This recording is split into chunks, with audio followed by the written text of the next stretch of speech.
Apapun mereka bilang, tekadku takkan hilang. Jalanku masih panjang, garis akhir yang ku pandang. Apapun mereka bilang, tekadku takkan hilang.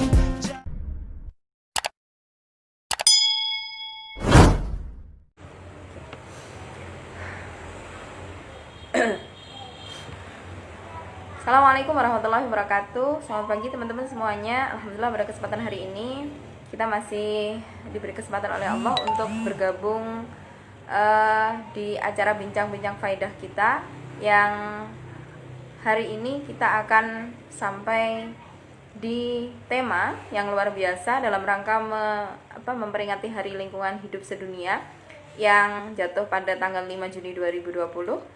Hari ini kita akan berbincang dengan salah satu bendahara dari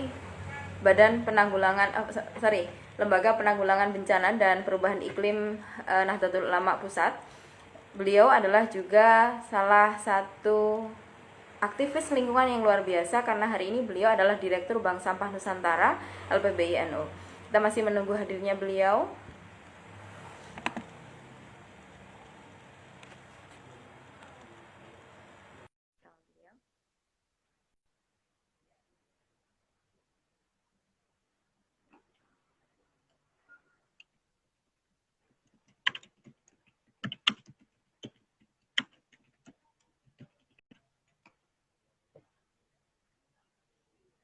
Oke, Mbak Fitri. Menunggu konfirmasi panjenengan, Mbak Fit.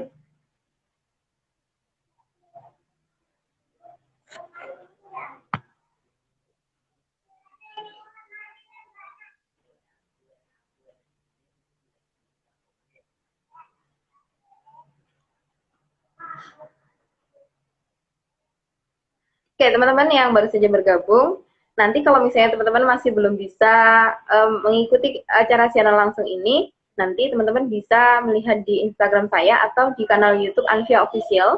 Dan jangan lupa ada giveaway yang akan kita undi tanggal 30 Juni 2020. Sebentar, Mbak Fit.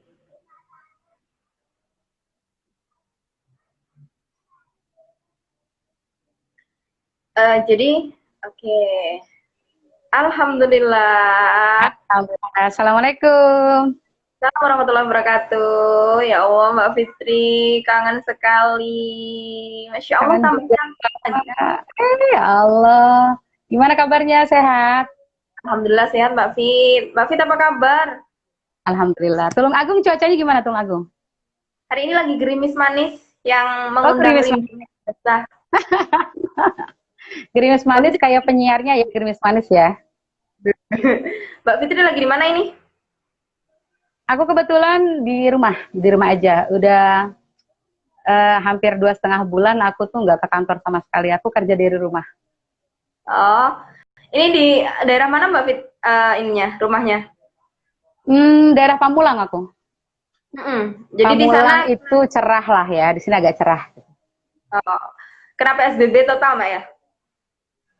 Iya, nggak total sih. Cuma ini pemberlakuannya itu kan kalau keluar dari Jabodetabek, tapi kalau Tangerang ke aku kan Tangsel kan, ke Jakarta itu ya cuma dilihat sih, misalnya kalau naik mobil berapa orang gitu itu aja sih. Tapi kalau diizinkannya sih tetap diizinkan karena kan areanya Jabodetabek, jadi Jabodetabek sih bebas gitu. Oh, Yang gitu. penting asal Ini agak longgar kan, Mbak ya?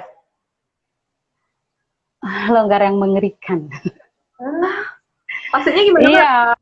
Iya, pasar-pasar kan udah mulai rame gitu kan, terus banyak orang yang memahami new normal itu ya benar-benar kembali ke normal yang dulu. Jadi sudah banyak dicopot, social distancing itu sudah tidak berlaku lagi gitu. Nah itu yang sebenarnya harus lebih diwaspadai ya. Iya. Karena kan ini kan kalau misalnya new normal yang anggapannya kembali seperti yang semula, akan ada serangan gelombang kedua yang luar biasa nanti. iya banget, karena kan kehati-hatiannya masyarakat, kepeduliannya masyarakat itu kan eh, akan jauh lebih berkurang lagi gitu loh. Jadi kan misalnya kemarin itu kan orang udah kayak orang diikat banget kan, kayak di penjara lah gitu ya, di lockdown di rumah kayak di penjara. Tiba-tiba ada aturan dilonggarkan, itu ya kita kalau pakai istilah ekstrimnya ya kayak kuda liar gitu kan. Jadi wah semuanya gitu ya Habitat merasa bahwa ini udah masa-masa bebas gitu segala macam. Jadi memang sosialisasi tentang new normalnya itu masih kurang gitu. Jadi banyak orang yang menganggap new normal ini sebagai akhir dari masa-masa kungkungan kemarin gitu. Ini yang sebenarnya harus lebih diwaspadai sih. kemarin ada berita bahwa lonjakan untuk pasien yang positif COVID juga luar biasa, meskipun yang sembuh juga semakin melejit luar biasa, Mbak ya? Iya, artinya kan apa namanya? Eh, karena kan sebenarnya masa-masa misalnya ya tempat-tempat ibadah sudah mulai dibebaskan gitu ya.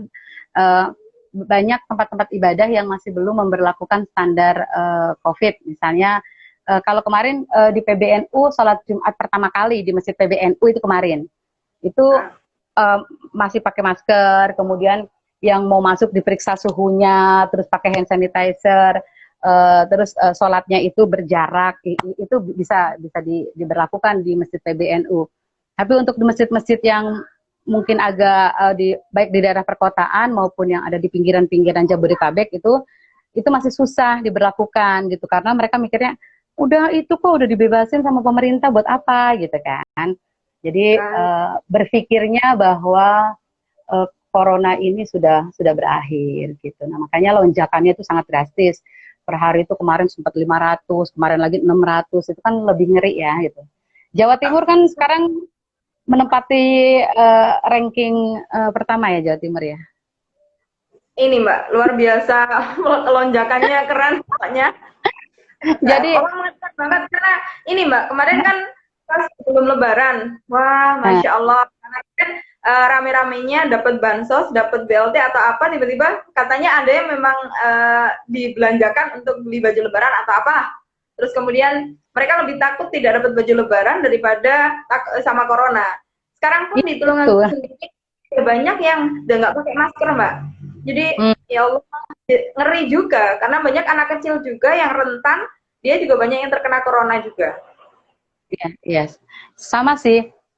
Karena kemarin itu sosialisasi awalnya adalah yang paling rentan terkena virus adalah lansia. Jadi banyak banget misalnya keluarga-keluarga muda ya, mereka naik motor, suami istri memakai masker, tapi anaknya itu nggak pakai masker sama sekali gitu. Itu banyak, itu anak diajak ke pasar, anak diajak kemana, orang tuanya sih rapi pada pakai masker gitu ya, tapi anaknya nggak dipakai masker sama sekali gitu kan. Jadi itu mungkin informasi yang tidak komprehensif gitu kan. Jadi banyak orang-orang yang tidak mengupdate informasi bahwa sekarang anak-anak pun banyak yang kena gitu kan. Jadi anak-anak juga wajib pakai masker dan sebagainya. Itu sih yang di apa namanya yang terjadi di sini juga banyak sama masih kayak gitu loh, masih seperti itu. Padahal di sini kemarin sempat ditandai sebagai zona merah di sini. Setiap minggu di awal-awal itu dari polisi, dari apa namanya pemerintah daerah itu keliling pakai mobil dinasnya gitu kan, kemudian woro-woro pakai toa bahwa ini nih harus hati-hati, social distancing, pakai masker dan sebagainya. Tapi kesini ya udah nggak ada lagi, udah nggak ada woro-woro lagi, udah nggak ada himbauan-himbauan lagi ya, mungkin dipikirnya ya udah selesai gitu. Nah ini yang sebenarnya lebih bahaya ya. Mungkin udah jenuh juga masyarakat itu, karena memang iya masyarakat capek. Pada merasa ini itu tuh udah sampai ke titik jenuh. Terus ketika diperbolehkan yang kemarin nggak bisa pada mudik, itu hari ini justru banyak. Jadi kemarin itu aku gabung sama dosen-dosen UNJ ya, kita bahas tentang hari lingkungan. Beberapa dari dosen UNJ itu mereka pulang kampung. malah pulang kampung juga. minggu ini tuh pulang kampung. Pas aku tanya kok pulang kampung? Iya kan soalnya kan kalau kemarin kan belum boleh, kalau sekarang boleh gitu. Jadi memang harus diwaspadai. Misalnya daerah-daerah akan terjadi lonjakan yang cukup tinggi untuk penularan-penularan gitu ya dan sebagainya. Tapi memang ini berpulang lagi kepada si pimpinan kepala daerah ya. Jawa Timur kalau menurut kita ini sempat kita bahas di LPBI. Jawa Timur kenapa akhirnya kalau kayak kita nyebutnya udah bukan lagi zona merah tapi zona hitam kan, disebutnya kan zona hitam kan. Jadi kayak orang lagi ngerti kan orang masuk angin ke dalon itu kan. Kalau merah itu kan orangnya baru masuk angin baru gitu ya. Kalau udah hitam di kerok itu udah hitam berarti kan udah ke dalon banget, udah beberapa hari itu kan nggak ketahuan untuk angin itu udah ke dalon. Tapi bagi kita itu ada sisi positif buat Jawa Timur. Artinya gini, semakin cepat Jawa Timur itu kan akhirnya mengetahui hal itu karena pimpinan daerah itu memutuskan untuk melakukan rapid massal. Ya.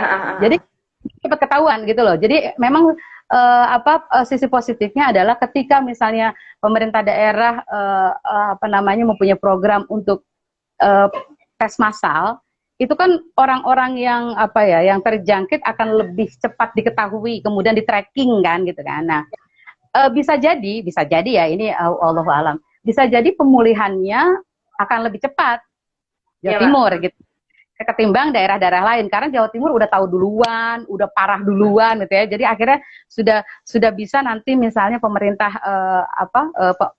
dari kepala daerah akan langsung bisa memutuskan apakah apa yang harus dilakukan, apakah lockdown kah, misal satu banyaknya lockdown untuk tidak menerima pemudik dari manapun gitu ya, langsung diblok gitu Jawa Timur misalnya gitu kan, atau misalnya akan menempuh jalur lain, tapi kan setidaknya akan ada follow up gitu dari hasil tes massal ini. Beda sama daerah-daerah lain yang mungkin hari ini belum melakukan tes massal gitu ya. Jadi ya apalagi yang terutama orang-orang yang merasa di zona hijau. Aku sebenarnya kurang sepakat loh dengan pemilahannya pemerintah zona hijau, zona merah, zona kuning itu aku kurang sepakat karena gini.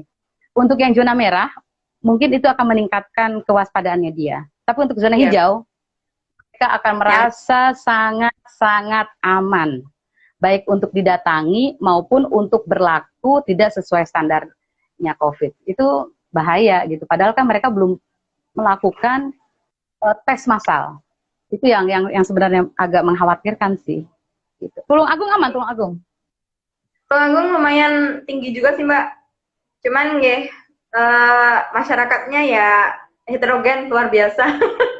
Oke Mbak Fitri, kembali lagi ke tema kita pada kesempatan hari ini. Kita lagi asik COVID-19 ini tadi. Untuk tema kita pada kesempatan hari ini, sebenarnya ada sisi positif juga adanya COVID-19 terhadap lingkungan ya Mbak ya? Kan ini agak berkurang, tapi berkurangnya tidak lama sih, sekarang sudah mulai kembali lagi. Kemarin beberapa saat mengalami recovery dirinya, sehingga polusinya agak semakin berkurang begitu. Nah, hari ini kita akan dalam rangka memperingati Hari Lingkungan Hidup Sedunia, kita akan berbincang tentang bagaimana sih kontribusi perempuan. Nah, ini kita ada perempuan hebat di depan kita. Bentar. Iya. Tentang konservasi lingkungan. Panjenengan kan sudah berkecimpung luar biasa di Direktur Bank Sampah Nusantara di LPBI-NU. Nah, bisa nggak diceritakan gimana sih sebenarnya prosesnya yang luar biasa itu? Iya, jadi sebenarnya sebentar ya, karena WFA biasa nanti ada backsound, ada gangguan-gangguan. Mak kan biasa. Wait sayang, bentar ya nanya. Bentar. Iya, mana bisa salut sama kakak lo. Oke. Iya. Iya, lagi dipesenin sama muda. Oke. Ya, jadi sebenarnya kalau misalnya baik di masa COVID maupun di di luar masa COVID ya, kalau di COVID memang akhirnya aku mau ngomong dari masa COVID dulu ya, karena ini yang paling update saat ini gitu ya. Jadi memang ada banyak statement, ada banyak berita-berita bahwa COVID-19 ini berdampak cukup positif buat lingkungan kita gitu ya. ini memang harus diakui dan diapresiasi gitu sebenarnya. Jadi kalau kalau kalau kita melihat kan misalnya penurunan polusi udara, kemudian emisi juga berkurang, kemudian pemerintah pernah menargetkan penurunan suhu 2 derajat itu bisa jadi hari ini tercapai gitu ya. Dan ini sebenarnya bukan hanya menjadi targetnya Indonesia aja, tapi ini target seluruh dunia karena memang kita semua berdampak. Kemudian banyak sekali fakta-fakta muncul. Gunung di India sudah mulai terlihat, sungai di Venesia bersih, penyu-penyu kemudian bisa bertelur dengan sangat nyaman ketika pantainya itu kosong, tidak didatangi banyak orang, pantai-pantai yang memang sebenarnya tidak berjamah ya gitu ya. Nah, kalau kita melihat itu memang real itu terjadi. Tapi yang harus kita lihat adalah apa sih yang mendasari dampak positif itu terjadi gitu ya. Kalau kita lihat lagi misalnya tidak adanya penurunan emisi dan sebagainya itu kan lebih karena aktivitas manusia menurun, itu berdampak juga ke aktivitas transportasi menurun, berdampak juga ke aktivitas industri menurun gitu kan. Nah, ini memang sebenarnya PR bersama gitu bahwa dunia dan semua negara-negara di dunia itu telah mengalami banyak lonjakan aktivitas gitu, baik industri maupun aktivitas manusia gitu kan. Nah, ini tuh kembali kepada kalau kita mau sama-sama fair gitu ya melihat diri sendiri, ini kan refleksi. Ini kan refleksi. Kalau refleksi, ini sebenarnya tidak lepas dari adanya perubahan pola pikir dan perilaku manusia, ya nggak sih? Ya, jadi kan misalnya kita secara sadar, secara sukarela, secara massal, secara masif, kita itu menyadari betul bahwa kita harus tinggal di rumah. Entah itu karena kepedulian, entah itu karena kesadaran, entah itu karena ketakutan gitu kan. Tapi COVID ini telah membuat kita sama-sama ngeh bahwa kita harus melakukan itu gitu ya. Kemudian ada peraturan yang memang didasarkan atas kondisi kemanusiaan dan sebagainya. Pabrik-pabrik akhirnya harus tutup gitu karena ada ya, itu tadi lagi-lagi soal kesadaran, lagi-lagi soal kepedulian, kekhawatiran dan sebagainya. Kita tidak lagi mempedulikan bagaimana nasib ekonomi bangsa. Kita udah nggak peduli lagi misalnya kita besok mau makan apa, yang penting kita hari ini selamat dulu lah karena corona kayak serem banget gitu kan ya. Nah, apapun alasannya, tapi itu ternyata telah merubah pola pikir dan kebiasaan kita masing-masing. Kalau misalnya kita mau berpikir bahwa berapa banyak uang yang dibudgetkan atau dianggarkan oleh pemerintah baik pusat maupun daerah untuk mengedukasi masyarakat tidak menggunakan mobil pribadi, tapi menggunakan transportasi umum. Wah, udah banyak peraturan mulai dari presiden A, B, C, D, gubernur A, B, C, D, tapi nggak ada yang berhasil. Bagaimana sistem misalnya kalau di Jakarta itu ganjil genap itu diberlakukan, tapi tetap aja macet, tetap aja polusi udara. Udah dibilang misalnya pabrik-pabrik untuk bisa berupaya beroperasinya yang ramah lingkungan, tapi tetap aja ada yang lolos, limbah lah segala macam gitu. Nah, tapi dengan adanya COVID gitu ya, dengan adanya COVID, ya ini lagi-lagi kalau aku pribadi bilang, akhirnya Tuhan harus turun tangan gitu ya, melalui COVID ini akhirnya gitu kan, karena memang apapun yang direncanakan oleh manusia, apapun yang direncanakan oleh negara-negara seluruh dunia terkait perubahan iklim, terkait lingkungan, itu tidak ada satupun yang berhasil. Karena masih ada ego dari masing-masing, kepentingan dari masing-masing. Ya tadi itu faktor ekonomi lah, faktor industri dan sebagainya. Nah, ini yang sebenarnya menjadi targetnya pemerintah, merubah mindsetnya masyarakat, merubah kebiasaannya masyarakat untuk bisa ramah lingkungan gitu ya. Ya alhamdulillahnya selama mungkin 4 bulanan ya, 3-4 bulan ini kita secara tidak sadar itu telah mewujudkan targetnya pemerintah gitu ya, telah mewujudkan target pemerintah. Akhirnya alam itu memulihkan dirinya sendiri, alam akhirnya menyembuhkan dirinya sendiri. Lapisan ozon yang kemarin itu menipis gitu ya, yang itu diprediksi kalau tidak bisa negara-negara di dunia itu berkontribusi untuk mengusahakan lapisan ozon itu tidak tambah menipis, akan ada bencana yang sangat besar naudzubillah di beberapa tahun yang akan datang. Nah, ini yang kalau sisi positifnya adalah bahwa ketika kita mau mengendurkan, ketika kita mau sedikit merendahkan egoisnya kita gitu ya, meminimalisir keserakahan kita gitu ya. Ini kita jangan ngomong, kita nggak usah ngomong soal perusahaan-perusahaan, tapi ini refleksi buat kita masing-masing gitu, bahwa oh iya ya, aku selama ini misalnya telah menyumbang udara kotor melalui motorku misalnya gitu ya, melalui mobilku, melalui apa kendaraan yang lainnya mungkin misalnya gitu ya. Oh iya, misalnya aku telah menyumbangkan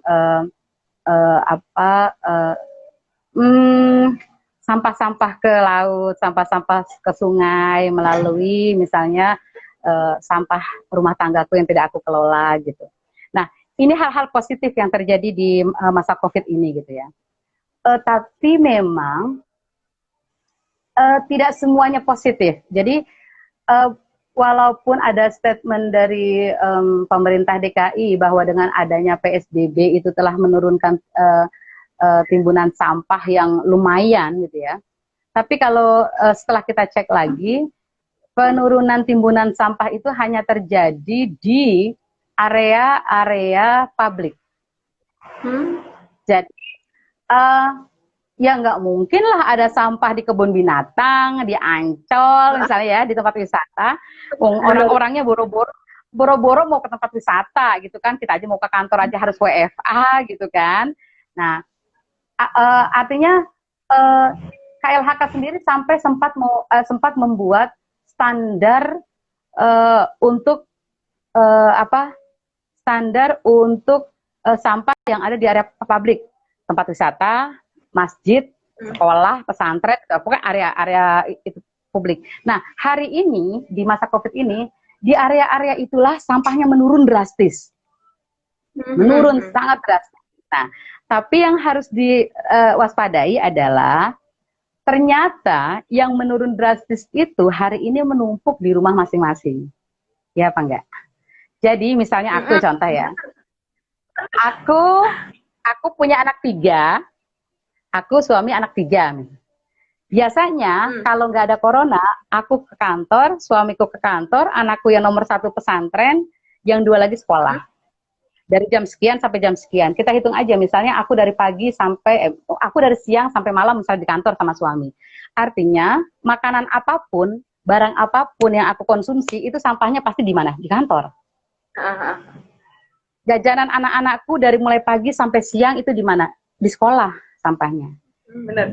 Anakku yang pesantren, sampahnya di mana? Ya di pesantrennya dia, gitu. Tapi hari ini ketika semuanya belajar dari rumah, bekerja dari rumah, secara otomatis sampah-sampah yang tadinya tersebar di mana-mana dengan aktivitas kita di mana-mana numpuk jadi satu di rumah. Nah, itu yang akhirnya mengalami peningkatan yang cukup drastis. Jadi itu kalau kita bilang ada dampak positif, ternyata di kita ada dampak negatifnya juga gitu di isu lingkungan ya. Ya, jadi apalagi ditambah lagi persoalan kesadaran masyarakat kita soal memilah dan mengolah sampah rumah tangga itu masih kecil loh. Banyak orang yang masih belum paham bagaimana caranya memilah, bagaimana caranya mengolah sampahnya rumah tangga tuh belum tahu. Ditambah masker sekali pakai yang pernah terjadi di awal-awal COVID-19 selama mungkin sebulan 2 bulan. Banyak yang masih pakai masker sekali pakai. Tidak diberikan edukasi bagaimana caranya masker itu di treatment atau buangnya tuh gimana. Padahal ternyata masker yang seperti itu kan masuk ke dalam sampah B3. Berbahaya dan beracun. Nah, ini yang akhirnya menimbulkan masalah baru.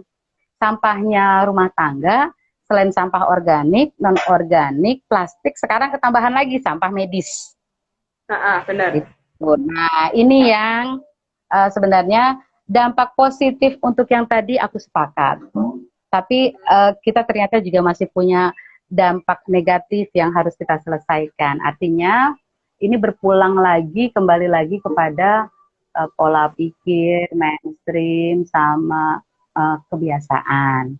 Jadi kalau selama misalnya kebiasaannya kita masih mau pakai kebiasaan lama, yang akan terjadi adalah kita akan kembali kepada kehidupan yang lama, kondisi alam yang sama, lingkungan yang sama. Nah, jadi itu sih. Kalau kita mau lihat sekarang, ketika PSBB dilonggarkan, ketika new normal diberlakukan, dicek deh.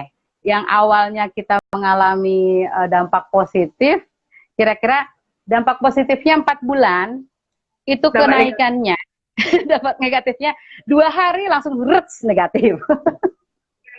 Ya, itu. Nah, makanya kalau kita mau refleksi, ini kan kalau hari lingkungan kita dalam rangka refleksi ya.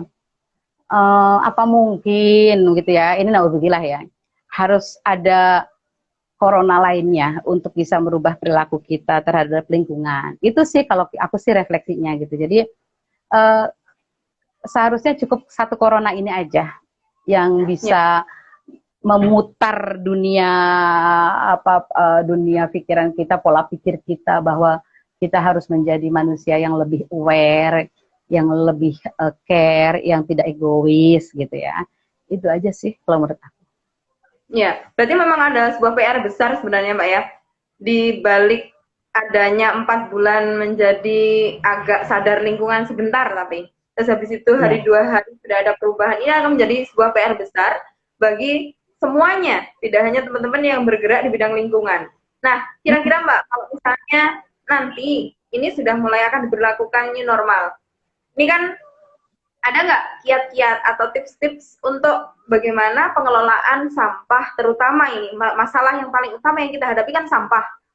Nah, bagaimana mengelola sampah ini supaya tetap juga akan bisa jadi bahan pencemar yang ada di lingkungan begitu. Iya, ya jadi sebenarnya kan new normal ini kan new kebiasaan, new pola pikir, new mainstreaming gitu ya. Itu yang harus dimaknai new-nya itu. Jadi dengan adanya new normal berarti kita punya satu kehidupan baru, kebiasaan-kebiasaan baru. Misalnya dulu kita punya kebiasaan waktu nggak ada COVID ya, kita malas cuci tangan, kita malas buang sampah secara rapi, kita malas untuk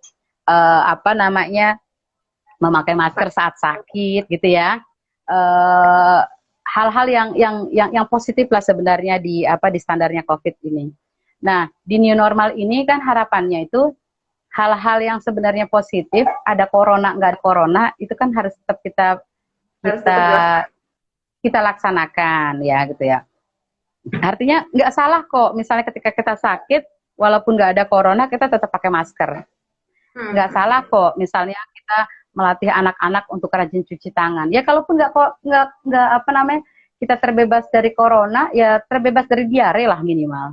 Ya anak-anak itu kan sebenarnya itu kan, maksudnya penyakit itu kan bukan cuma corona, banyak penyakit-penyakit lain, diare yang sebenarnya mungkin juga menghantui anak-anak kita gitu kan. Tapi kan karena corona ini sifatnya mengglobal, jadi anggapnya paling bahaya corona gitu kan. Padahal bisa jadi di kita muntaber itu paling juga bahaya gitu.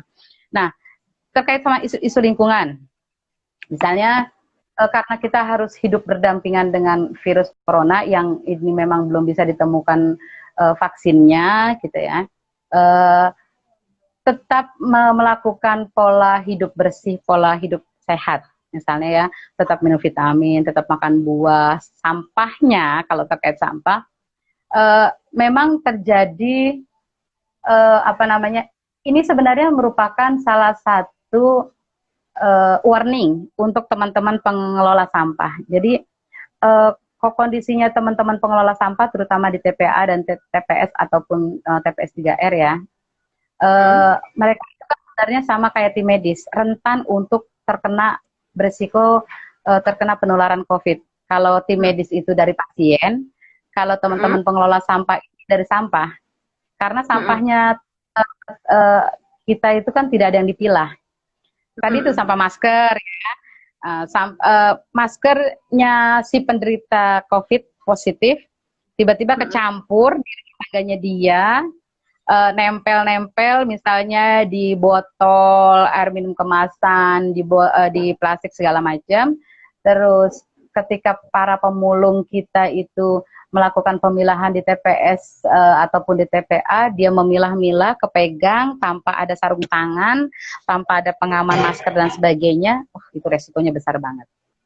Jadi, tapi memang harus kita akui bahwa bukan kadang-kadang, malah hampir sebagian besar pengelola sampah kita itu malas pakai yang kayak gitu. Kita itu apa ya, udah terkenal lebih senang untuk tidak melakukan yang ribet daripada aman. Itu kan sebenarnya aman ya, tapi aman. Misalnya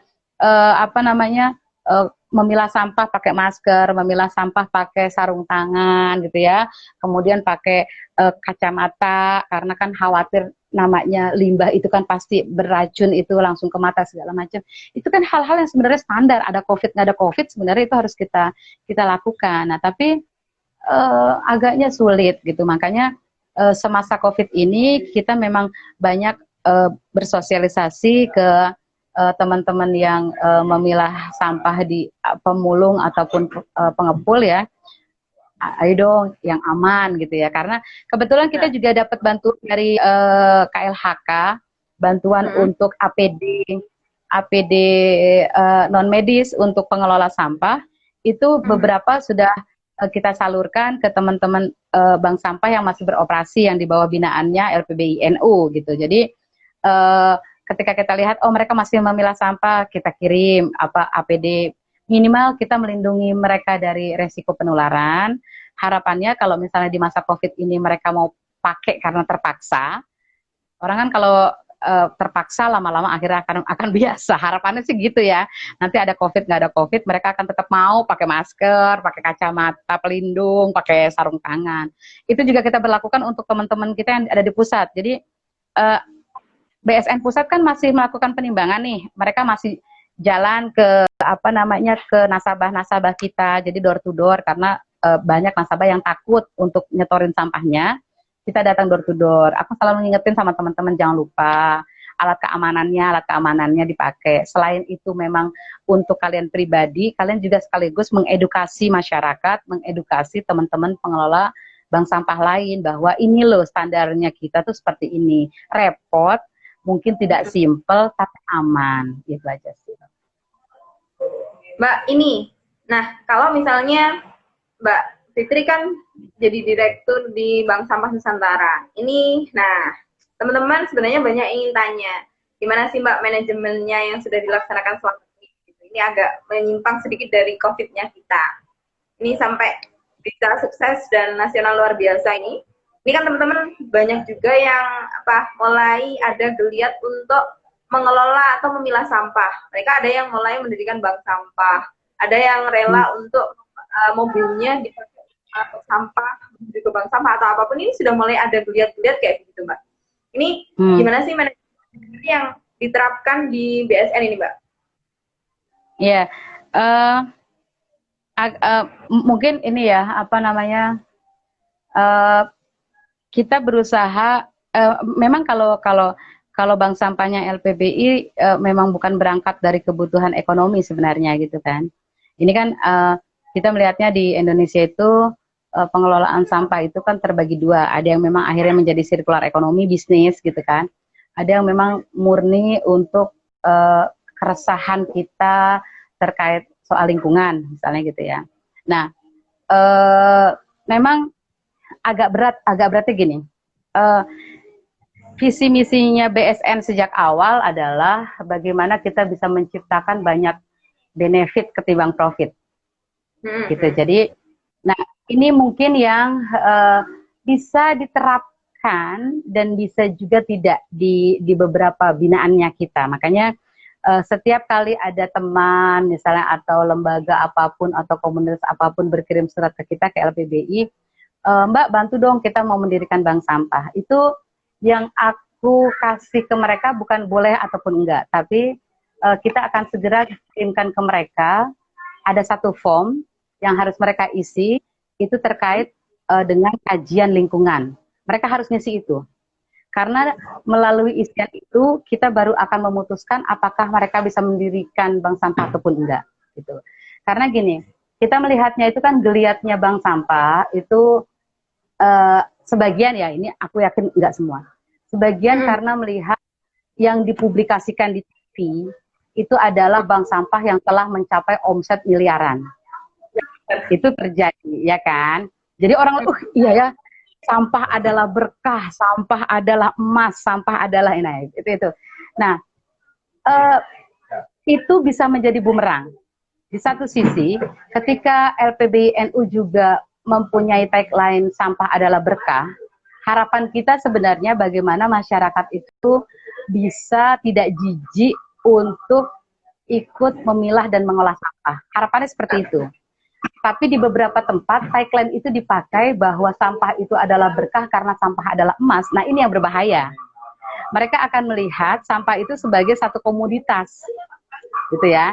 Ada nilai jualnya, kemudian ada ekonomi yang harus berjalan dan sebagainya. Ini yang kalau menurut kita akan bahayanya karena gini. Bank sampah yang seperti itu akan akan memilah mana sampah yang laku dijual dan mana yang enggak. Jadi yang laku dijual akan diterima, yang enggak akan dipeduliin. Terserah, mau dibuang, mau diapain terserah. Yang penting yang dijual ke kita, itu hanya yang laku dijual. Nah, BSN LPBNU mencoba untuk tidak melakukan itu. Jadi artinya, mungkin karena kita juga di bawah lembaganya LPBI ya gitu ya, karena kita juga konsen di isu lingkungan, profit bukanlah satu-satunya pemasukan untuk kita. Karena bagi kita ketika profit itu hanya bisa kita peroleh dari transaksi atau jual beli sampah, maka bank sampah itu akan buru-buru gulung tikar. Dan benefit soal lingkungan itu tidak akan tercapai.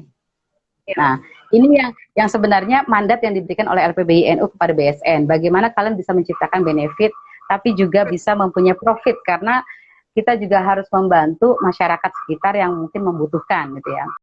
Nah, makanya di BSN manajemennya kita adalah satu, ada jual beli sampah, yang kedua ada edukasi, yang ketiga ada pemberdayaan kepada masyarakat, gitu. Jadi kalau misalnya kita rencananya memang di muktamar besok itu kita mau mempublish laporan tahunannya BSN, laporan keuangan. Jadi di situ nanti akan kelihatan omsetnya BSN selama kita kan baru berdiri sekitar 3 tahun ya. Selama 3 tahun itu omsetnya berapa, nilai keuntungan ekonominya berapa, dan keuntungan lingkungannya berapa. Jadi di laporan tahunan tersebut nanti akan kelihatan, misalnya omsetnya BSN, contohlah 1 tahun misal ya, itu cuma mungkin 10 juta, mungkin gitu ya. Nah, tapi benefit yang kita hasilkan selama setahun itu akan tercantum berapa jumlah orang yang diberikan pelatihan, berapa jumlah orang yang menjadi nasabah, berapa jumlah orang yang akhirnya mendirikan bank sampah di daerah masing-masing, berapa orang yang menjadi trainer. Nah, menurut kita itu lebih dari profit, gitu. Nah, ya, itu lebih dari profit karena banyak program-program pemerintah yang belum bisa juga menyentuh ke situ, gitu. Bagi kita itu salah satu profit terbesar kita. Makanya ini yang kita kritisi juga ke KLHK. Ketika KLHK pernah memberikan penghargaan setiap tahunnya di HPSN itu hanya kepada bank sampah yang mempunyai profit miliaran. Aku protes. Kalau misalnya yang ditetapkan standarnya oleh KLHK hanya seperti itu, maka bank sampah yang pro lingkungan, bank sampah yang baru menginisiasi kesadaran masyarakat, itu akan kolaps. Mereka akan hopeless, mereka tidak akan bangkit, mereka tidak akan punya semangat. Padahal kan tujuannya dari bank sampah adalah bagaimana masyarakat itu mengkoordinir komunitasnya sendiri untuk bisa mengolah sampahnya sendiri. Kan tujuannya itu sebenarnya. Gitu. Jadi mau dia itu punya omset 10.000, mau omset 20.000, mau omset berapa gitu, itu seharusnya diapresiasi. Nah, tahun 2019 kemarin itu bank sampahnya LPBI ada 2 yang masuk ke tabloidnya KLHK yang selama ini nggak pernah tembus itu ya. Jadi itu masuk. Yang pertama adalah bank sampah dari pesantren, yang kedua itu BSN pusat sendiri masuk. Gitu. Jadi artinya bahwa aktivitas apapun yang dilakukan oleh bank sampah di masing-masing komunitas itu harus diapresiasi oleh pemerintah gitu. Nah ini yang menjadi salah satu strateginya BSN. Kalau misalnya dibilang hebat, BSN itu keren, mungkin Nikmah ngelihatnya dari sisi yang lain gitu. Tapi di beberapa kita di komunitas bank sampah yang lain, di forum bank sampah, mungkin kita akan dilihat sebagai bank sampah yang bank sampah kok nggak ada pemasukan, misalnya kayak gitu ya. Ya bagi kita itu tergantung perspektif gitu ya. Jadi kalau kita tidak akan mencari uang dari jual beli sampah. Kita kalau tapi LPBI sudah mulai kalau bisnisnya adalah bisnis pelatihan. Jadi bisnisnya pelatihan kita. Kalau misalnya ada CSR-nya perusahaan-perusahaan ya, perusahaan ingin dibantu untuk misalnya mengedukasi masyarakat, binaannya mereka mengolah sampah, itu bayar. Gitu. Tapi kalau untuk yang benar-benar masyarakat yang mau menginisiasi dan sebagainya, itu biasanya kita tidak meminta bayaran. Gitu. Nah ini yang hal-hal yang harus diterapkan di bank sampah. Jadi di posisi mana kita harus mencari uang. Karena kalau misalnya mencari uangnya dari jual beli sampah, nanti kita akan milah-milah sampah. Sampah yang nggak laku itu nggak akan kita olah apapun. Tapi kalau sekarang kita punya tanggung jawab. Oh ini nggak laku di bank, tapi harus kita apain nih? Karena tanggung jawab kita adalah bagaimana nasabah itu sampahnya sama sekali nggak ke lingkungan. Nah itu tanggung jawabnya bank sampah gitu. Kalau misalnya masih ada sampah yang nggak kita edukasi, ya berarti mungkin hanya profit yang dicari. Iya, berarti memang ada perspektif lain yang menjadi ini Mbak ya, yang harus diperhatikan, tidak hanya pada poin-poin ada uang, ada semuanya materi. Ada satu hal yaitu perubahan pola pikir masyarakat dan juga bagaimana bisa menginisiasi berdirinya bank sampah di seluruh Indonesia. Mungkin ini yang nanti akan menjadi benefit yang sangat luar biasa. Tidak hanya profit yang diharapkan, tetapi benefit inilah yang nanti akan bisa menciptakan tentang lingkungan yang benar-benar diharapkan. Kan begitu ya Mbak ya? Iya, betul ya. Iya, keren banget Mbak. Betul. Iya, bukan. Karena apa ya, ini sih ngeles aja mungkin ya. Kalau untuk bersaing sama yang miliaran, kita nggak sanggup gitu kan. Artinya gini, coba deh kalau kita mau fair-fairan ya melihat bank sampah yang omsetnya sampai miliaran, ditelusurin deh. Mereka itu bisa dapat sampai miliaran kayak gitu, basisnya mereka itu apa? Aku yakin pasti ada pemerintah di baliknya.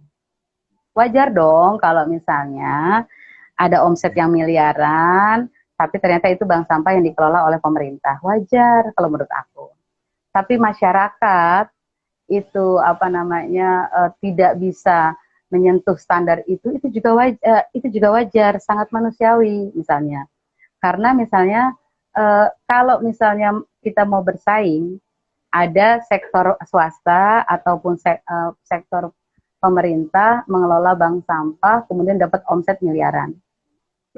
Ada masyarakat yang omsetnya tidak miliaran tapi dia bisa menciptakan fasilitator lingkungan satu desa. Kita akan bandingkan.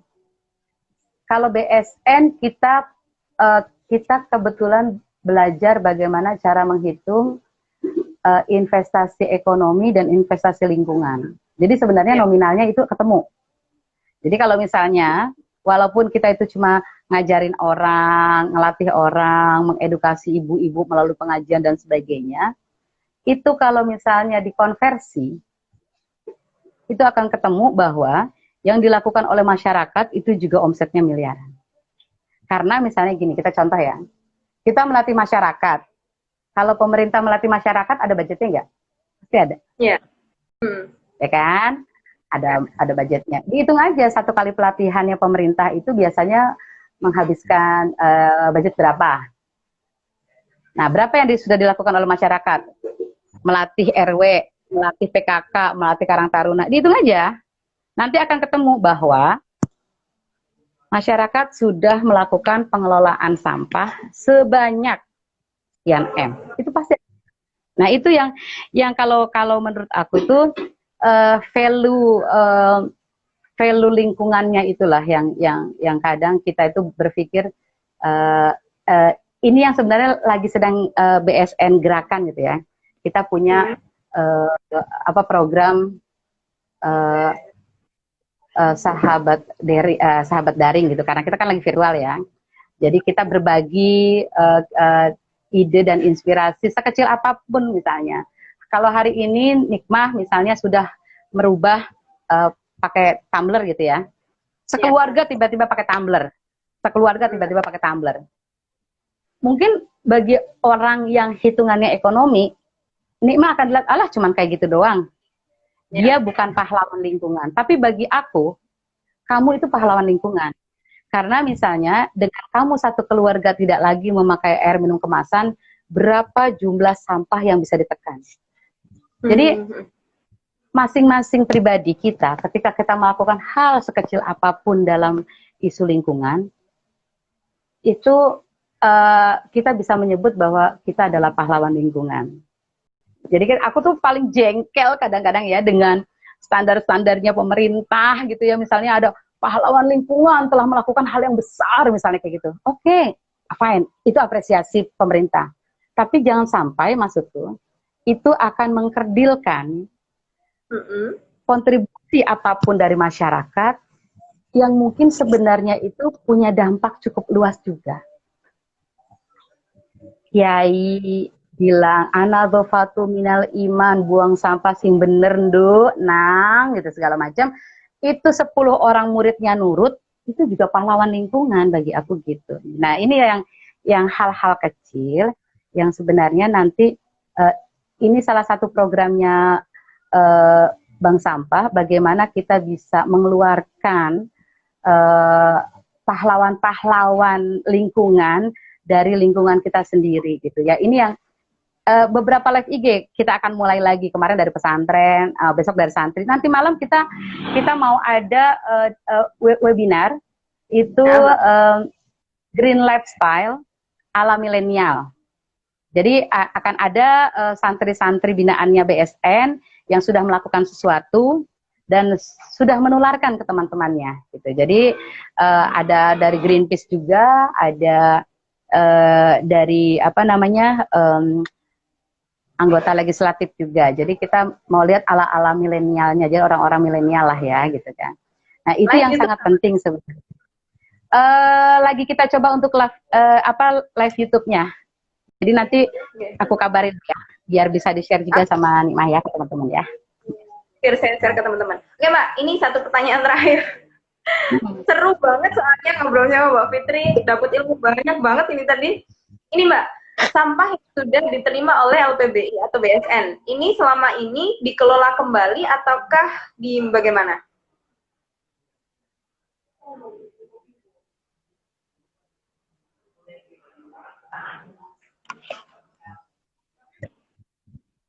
Ya, selama ini sampah-sampah yang sudah diterima, yang tadi ada bisnisnya sampah itu yang meskipun tidak melulu pada bisnis ini tadi, yang sudah diterima selama ini, apakah ini dikelola kembali ataukah bagaimana kan Mbak? Ya, ini kemarin BSN, LPBI itu juga kita bikin serial pelatihan. Mulai dari edukasi masyarakat, merubah mindset masyarakat soal sampah, cara memilah sampah, terutama semasa COVID ya.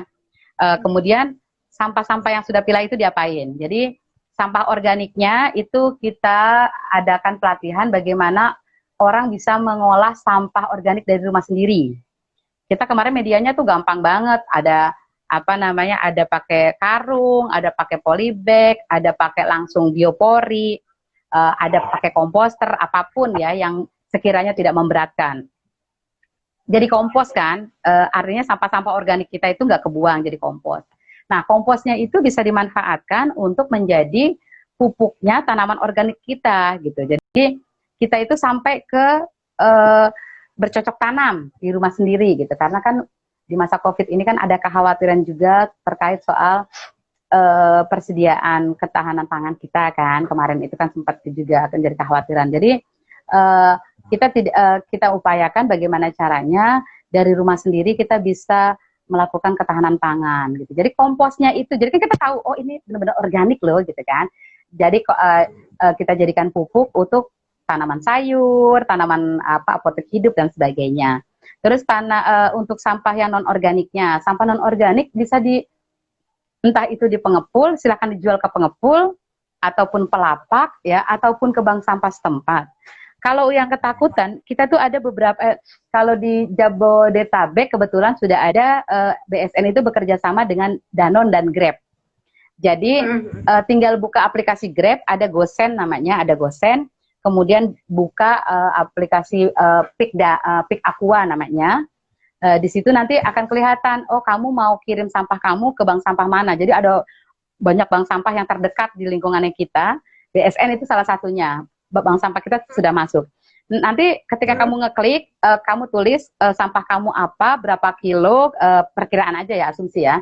Nanti akan ada driver dari Grab yang akan ngambil sampah itu. Kalau misalnya note-mu adalah kamu mau jadi nasabah dari bank sampah tersebut, nanti akan di follow up sama bank sampah tersebut. Oh, berarti sampahmu itu dihitung sebagai tabungan sampah, kamu jadi nasabah.